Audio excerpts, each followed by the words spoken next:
Mouth और throat के बारे में पढ़ते हैं। मुंह में होने वाली कौन कौन सी बीमारी हैं? बच्चों को गले में क्या क्या प्रॉब्लम होती है? टॉन्सिल्स होते हैं और गला खराब होना, खराश होना। एडिनॉइड्स भी एक बीमारी होती है। एडिनॉइड्स क्या होता है? छोटे बच्चों में होता है, बड़े होते होते एडिनॉइड्स खत्म हो जाते हैं। 10-11 साल तक के बच्चों, 12 साल के बच्चों को एडिनॉइड्स भी होते हैं। टॉन्सिल के ऊपर दो स्वेलिंग होती है, मांस के दो पीसेस होते हैं, वो बढ़ जाते हैं कभी। तो एक्यूप्रेशर से हम एडिनॉइड्स, टॉन्सिलाइटिस, खराश, खांसी सबका बहुत अच्छे से इलाज कर सकते हैं। एक्यूप्रेशर करने के लिए ये पॉइंट जो है, ये गले का सबसे बढ़िया पॉइंट है, जहाँ ये हमारे थंब हथेली से मिलता है। तो अगर आप ध्यान से देखेंगे, जैसे गले के अंदर 2-3 ये लाइनें होती हैं ना, इसी तरह से आप देखेंगे तो यहाँ इस तरह से लाइनें बनी हुई हैं, बिल्कुल एग्जैक्टली वही उसी तरह से यहाँ पे ये बनेगा, जैसा हमारे भगवान ने शरीर में दिया है, हाथ में भी वैसा का वैसा ही दिया है। ठीक है, तो इसको अगर आप ध्यान से देखेंगे तो ये जो, और उसी तरह से जो एडम्स एप्पल है, अगर आप ध्यान से देखें एडम्स एप्पल, तो उसी तरह से यहाँ पे आप अगर हल्के से दबा के देखेंगे तो एडम्स एप्पल आपको मिलेगा। लाइए मैं आपके हाथ में दिखाता हूँ। ये अगर आप देखिए, ये आपको दिख रहा है, दो हड्डी दिख रही है। हाँ जी, हाँ जी। ये बिल्कुल वैसी ही बनी हुई है जैसे हमारा गला होता है। गले में एडम्स एप्पल है, यहाँ पर भी एडम्स एप्पल है। ठीक है, ये दिया, इसको प्रेस करना है। इस सारे बिंदुओं को अगर प्रेस किया जाए तो गले की बीमारियाँ ठीक हो जाती हैं। टॉन्सिलाइटिस, गले में होने वाली प्रॉब्लम, एडिनॉइड्स, इन सब का। इसके अलावा ये जो यहाँ पे थायराइड के पॉइंट होते हैं, ये थायराइड के पॉइंट थोड़ा नीचे होते हैं, इसको भी प्रेस करना चाहिए।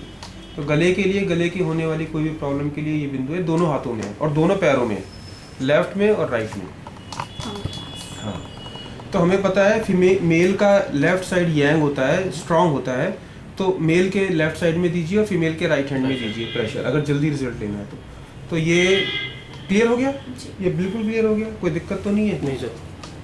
मैं मार्क करके दिखा रहा हूँ। ये देखिए, ये वाला जो पोर्शन है, ये पोर्शन है, ये थायराइड का पॉइंट है।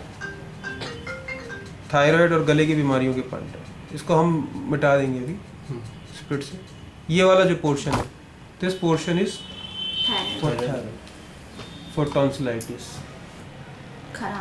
खराश, गले की खराश। और क्या होता है गले में? गले में किच-किच, आवाज बैठ जाना, आवाज बैठ जाती है। स्वेलिंग वही टॉन्सिलाइटिस से है। टॉन्सिलाइटिस को स्वेलिंग कहते हैं। टॉन्सिल दो ऑर्गन है बॉडी, गले के अंदर, जो आइटिस, जहाँ पर भी आइटिस लग गया वहाँ इन्फ्लेमेशन, टॉन्सिलाइटिस, मेनिंजाइटिस, ऑस्टियोआर्थराइटिस, जहाँ तो टॉन्सिलाइटिस। ठीक है, तो ये अगर करेंगे तो हम पहले दिन से ही आराम मिलना शुरू हो जाता है। जैसे हमें खांसी आती है तो वो भी इसी से ही ठीक होती है। खांसी में कई बार गले का फर्क होता है, गले की खराश की वजह से तो ठीक हो जाएगा। अगर लंग्स में ठंड घुस गई तो फिर लंग्स के पॉइंट अभी हम करेंगे बाद में, तो लंग्स के पॉइंट पे बताऊंगा खांसी को कैसे ठीक करना है। अगर कई बार गले में जैसे ठंडा पानी पी लिया, सिर्फ गले तक ही खराश है, तो फिर वो इससे बहुत जल्दी ठीक हो जाएगी। जैसे अगर वो यांग है, वो यांग है, एग्जैक्टली, आपने बहुत अच्छे से आप समझ लिया, यांग है, नई बीमारी है, तो बहुत जल्दी ठीक हो जाए। अगर वो ठंड घुस गई है गले में, जैसे किसी को 6 महीने से खांसी है, 6 हफ्ते से खांसी है, कहते हैं ना अगर 3 हफ्ते से ज़्यादा खांसी है तो टीबी हो सकती है। यिन पहुंच गया, यिन में पहुंच गया, फिर वो इंटरनल ऑर्गन में बीमारी पहुंच गई है, फिर it takes time to treat. उसने अपना घर बना लिया। उसने अपना घर बना लिया। ठीक है, तो आज के लिए इतना ही। अभी